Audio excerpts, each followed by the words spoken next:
Hello, Health Psych students. This is part 2 of the exercise and physical activity lecture. So let me get the PowerPoint pulled up here. All right, so we have been talking about, and we left off with the Mike Evans 23.5 hours, talking about all the positive effects of exercise. But right here, I want to talk about caution, that exercise can be an immediate risk factor to send people into a heart attack or a stroke. And ideally, if we're working with anybody who might be at risk, we either refer them to their doctor or refer them to an exercise physiologist who can test them and assess their risk. There is a survey called the PART2, that is a paper and pencil survey that assesses individuals for their risk or safety for exercise. And I highly recommend that you familiarize yourself with that. And then obviously we've talked about this when we talked about cardiovascular disease, that individuals with the highest risk are those that need to be in a supervised cardiac rehab program where you've got nurses, exercise physiologists, physicians monitoring them. When we look at the pathophysiology of exercise and how it is protective, this breaks down into a lot of different levels. So there's cardiovascular fitness, and we know that most individuals, if they're sedentary and then they start doing cardiorespiratory endurance exercise and activities, they can increase their aerobic power by 25 or more %. So that is a huge gain in the efficiency of the cardiorespiratory system. So meaning, and one way of simply measuring that is your heart rate right when you wake up. So when you're at rest, the people with a stronger heart, like we've talked about before, tend to have a lower heart rate. Their heart doesn't have to beat as often.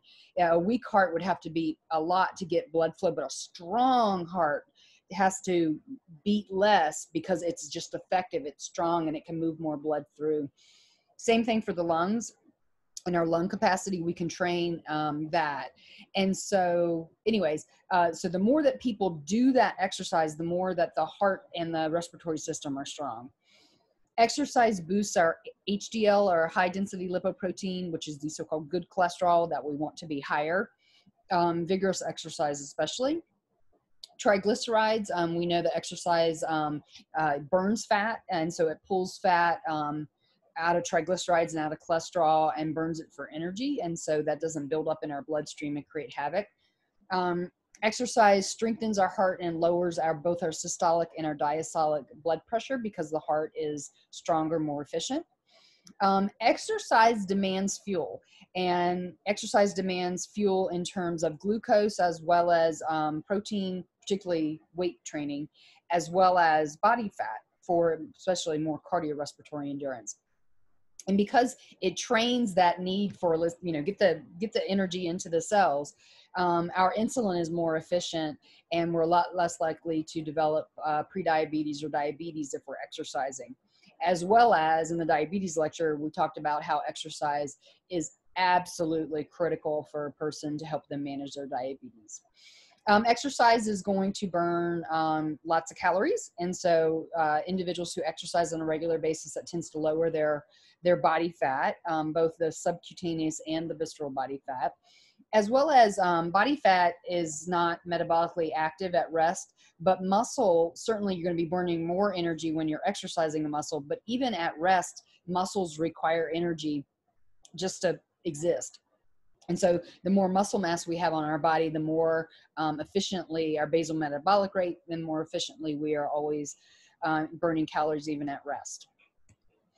Other protective factors, cancer, we've already mentioned a bit, and some of the reasons, the immune system, the hormones. For colon cancer, we know that individuals who are physically active have less issues with constipation, and they go more regularly. Sedentary people are more likely to have problems with constipation. If there are carcinogens in that feces and a person is struggling with constipation, that feces is staying in their GI tract for a longer period of time, it's going to give more opportunity for those carcinogens to mutate cells and spew out cancer. Less ovarian and breast cancer in women. Again, a lot of that is mediated more hormonally as well as strong immune system. Bone health. this is part of the reason why ACSM encourages not just the cardiorespiratory, not just say the brisk walking, but the whole body exercise, because you could be a brisk walker and have great cardiorespiratory endurance, but you're not strengthening the bones in your upper body. So if you want to keep all your bones strong, you have to work out all of your body to keep all of your bones strong. That's especially important for women. Men get osteoporosis too, but women are more at risk for osteoporosis because we've got smaller skeletons and bone mass from the get-go compared to bigger men who have bigger skeletal mass. Women who have fairer skin are more at risk for osteoporosis than women with darker skin tone and hair tone. And so there's certainly some individuals that have more risk and some individuals with less risk. From a mental health standpoint, oh my gosh, let's go back to that Walsh American Psychologist article. And my bet is when I first read it and you and saw the science, had no idea how important those therapeutic lifestyle changes are for people's mental health as well as their physical health. And so I prescribe exercise on a regular basis with my clients. I'm a big fan of exercise for personal happiness, quality of life, stress reduction to prevent developing a psychological disorder. And so I use it all the time. Every now and then I do have to refer clients to their doctor to get screened, or refer clients to a cardiac rehab program or pulmonary rehab program to get supervised exercise if they're really high risk. Also quality of life. And we talked about that a little bit earlier. We want extended life, but don't we want extended life where we don't have chronic illness, where we've got high quality of life to do all the things that we want to do and have our relationships and that type of thing.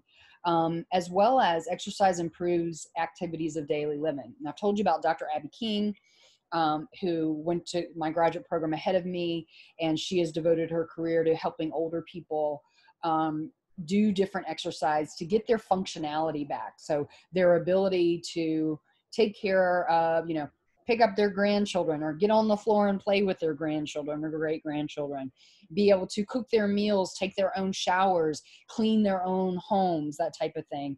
A lot of times that's why individuals need nursing care or assisted living, is because they can no longer do their activities of daily living and take care of themselves or take care of their loved one. So activity in children, we've talked about this a bit already. Same physical benefits as in adults. We've talked about physical education. Is it achieving our national goals? Not for everybody. We'll talk about Lenny Epstein and his interventions a little bit more when we cover obesity and treating childhood obesity. But Epstein has found that removing competing behaviors for kids. So that would be parents limiting screen time, which would be a highly reinforcing competing behavior. Parents limiting screen time, teachers limiting the amount of time that they have kids viewing screens. That if you limit, let's say a kid's allowed after they do it, now the kids are doing their homework and their schoolwork, I know, on Zoom, just like you are.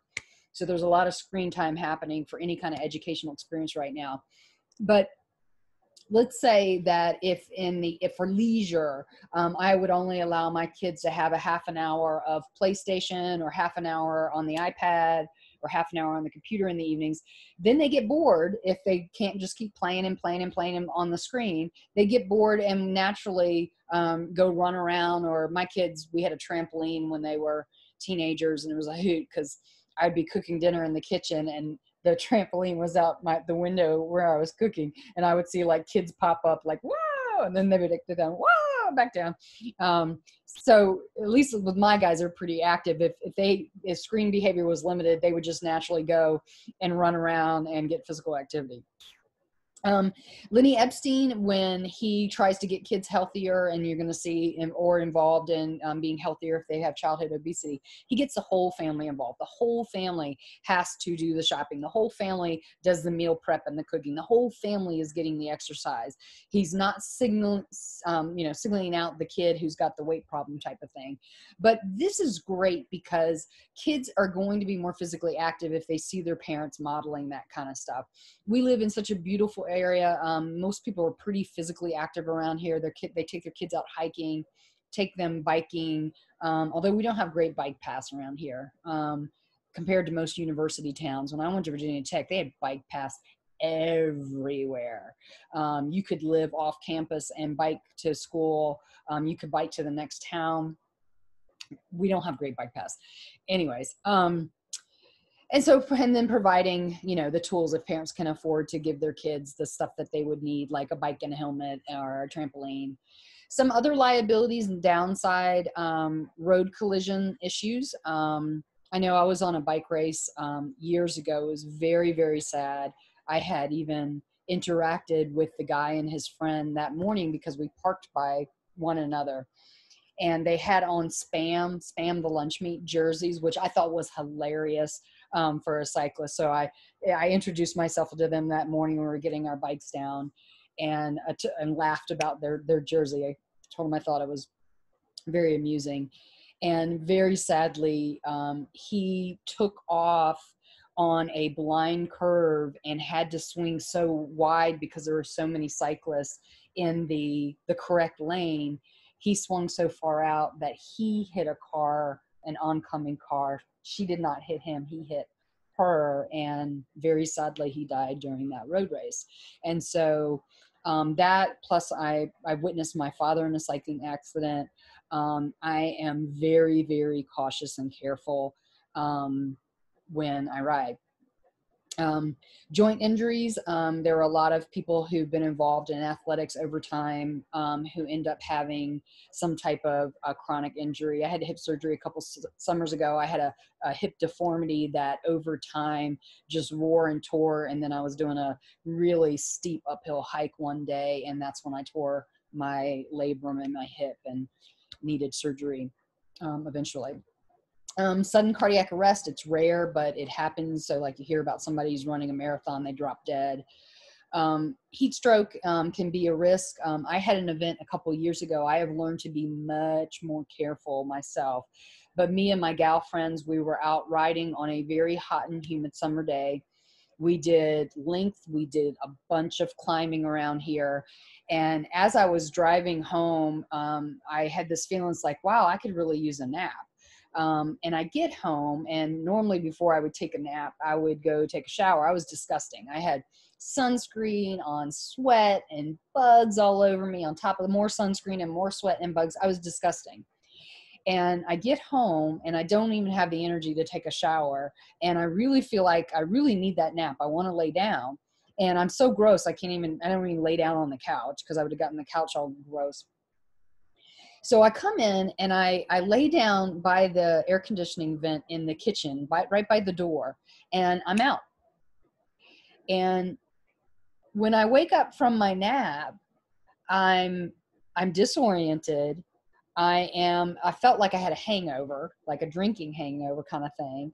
And it was one of those where as I became oriented, I was like, I don't think that was a nap. I think I just had myself a little heat stroke. And I went and got water with electrolytes and that kind of stuff. And I have been ever since that day, realizing that, ooh, that could have been really, really dangerous for me. And I overheat easily. I sweat profusely and I overheat easily. I have been so much more careful to push fluids and push electrolytes since that day. We've got to be cautious if people are exercising compulsively. We're going to cover eating disorders next. And that is one of the outlets for some individuals with eating disorders who are exercising to burn calories, not exercising because they like the movement or they like the stress relief. They're exercising compulsively, doing it excessively. Or they're even exercising instead of doing like normal things like interacting with friends or doing schoolwork. That's when it gets really kind of out of control. And most eating disorder programs, particularly inpatient programs, cut off exercise. Individuals are not allowed to exercise initially in their treatment if they need to re-nourish, if they need to gain weight, and then working in the program to get them back eventually to exercise for the fun of it, and exercise for the stress relief, and exercise for the mental health benefits, but exercising in moderation and not going crazy and getting compulsive with it. Anabolic steroid abuse, this occurs in guys and it also occurs in gals. We did a study where we found in high school young men, if they had been especially cyberbullied or schoolyard bullied, were significantly more likely to abuse steroids. And we tend to associate steroid abuse with athletic performance. And in a lot of sports, it's not allowed because it does enhance performance. So think about the baseball players, professional baseball players years ago, and the scandal and all that kind of stuff. But a lot of individuals, a lot of guys actually abuse steroids because of body image issues, and then the bullying, having been bullied and having body image issues, particularly if they're smaller guys and wanting to be bigger and feel like they could be bigger and protect themselves and show an air of strength as opposed to an air of vulnerability. That was Angelo Cruz Loaiza's honors thesis, really interesting little study we did. Risk of concussion in sports, and certainly in football, there have been rule changes over time. The structure of the helmets have changed over time. Rules about how you are and aren't allowed to hit, how you aren't allowed to grab face masks, as an example. My younger son Forrest played soccer, and every time he would headbutt out in the field, I would be like, thinking about risk for concussion. And he did have a crash at one point and had a concussion. I was very, very, very pleased that a lot of coaches nowadays are following very strict concussion rules about how much time players have to rest and not train and not compete. Many goalies in soccer are wearing helmets nowadays. But yeah, thinking about that, horseback riding, I ride with a helmet. If my father had not, and interesting, the day that my father had a cycling accident, we went out together and I realized that we didn't have a helmet for him. And I was driving and I mentioned that. My dad was like, "Oh, Denise, don't worry about it." And normally I like kind of obey my dad. Like that was as growing up. And it was one of those like, "No, I'm driving, I'm turning around," and I went and got that helmet. And that was the day he had his accident. And I'm going to tear up here. If he had not had that helmet on, he would have died on impact. And because he had that helmet on, again, remember he hit and then he got a bleed on the other side of his head that, thank goodness, was in an area of the brain where you could actually remove that hematoma and remove some of that brain tissue, and he could still have relatively normal functioning. He has more ADHD behavior after the head injury, and the part of the brain that he removed was his ability to know directions and maps. And he's got a really interesting kind of like, he thinks he knows directions and maps, but he doesn't anymore. So that creates a bit of an interesting driving behavior every now and then. And I won't go there. My poor mom. Okay. Overall, though, the liabilities of exercise, the risk to benefit ratio is pretty low. You get a lot more benefits out of exercise relative to the risks. So when we're treating, again, I've talked about screening, I've talked about the PAR-Q. I think I've hit home the fact that for a lot of people, exercise is very punishing.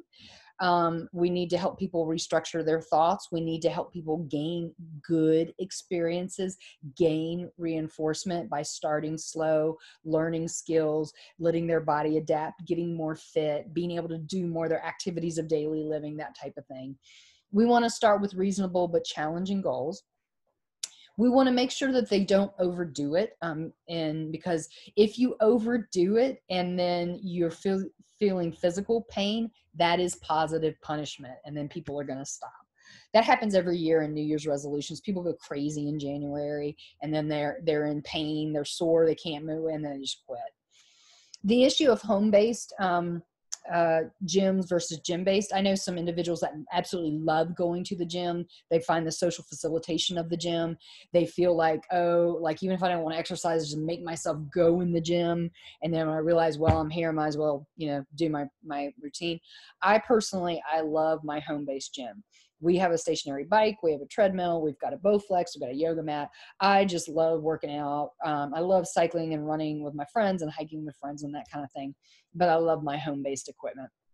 Some of the most Favorite equipment in the world other than that robot vacuum that I own. That is my favorite. Some people like exercising alone and they like the getting more of that kind of meditative effect. Some people really like exercising and having a buddy or having company, having people to socialize with. I know I've got a bunch of friends that I cycle with, and I love being able to catch up and socialize with them and process what we're going through. I've got one friend that's so extroverted, though. I swear, I think she bikes just to talk. And she'll go whatever speed you're going just to keep up with you to talk. And then I like to be out and bike and have other people around me because it's safe. And I'm more introverted. It's nice to talk, but I don't need to be talking the absolute whole time. I kind of like being out on my own and getting the meditative effect. Some people like distraction. Music is a common way that people distract themselves, or watching one of those like video games and exercising with the trainer on a video game. And then other people just really like the rhythmic, whatever they're doing, getting that that kind of quiet and that meditative effect. So the issue of time. So going back to talking about like faculty at ASU versus staff and people that work in other departments who do not have the flexibility of time. The number one reason, so time is it is and it isn't a valid excuse. So let me break this down. The number one reason why people will say they do not exercise is that they do not have the time. And it's one of those things like, I don't know where the time fairies are that flitter in and go, it is time for you, Denise, to take an hour and to go ride your bike. I have cleared your schedule for you. Here's your spandex pants. Here are your biking shoes. Here's your helmet. Go ride. I don't know if other people have exercise fairies. I don't. I structure it in my schedule.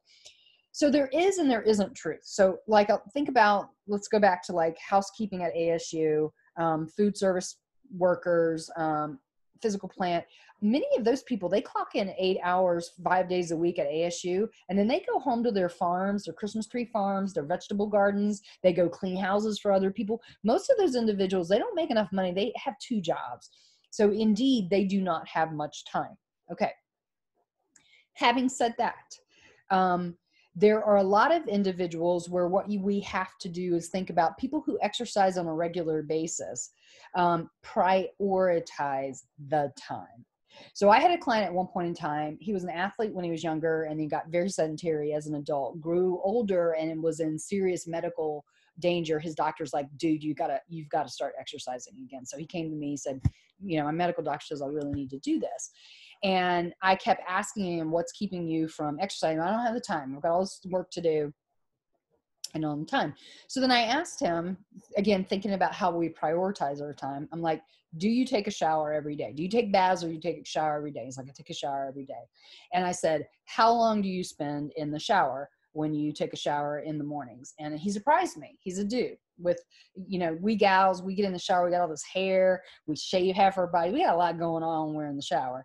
And, so he's in there, he's like, I spend like 40, 50 minutes in the shower. And I was kind of like, what? And then my first question was like, are you doing what? And he was like, no. And she says, I just stand under the hot water and it feels good. And I just stand there for a long time. And then eventually it's, half an hour or 40 minutes has passed. I wash myself and I get out of the shower.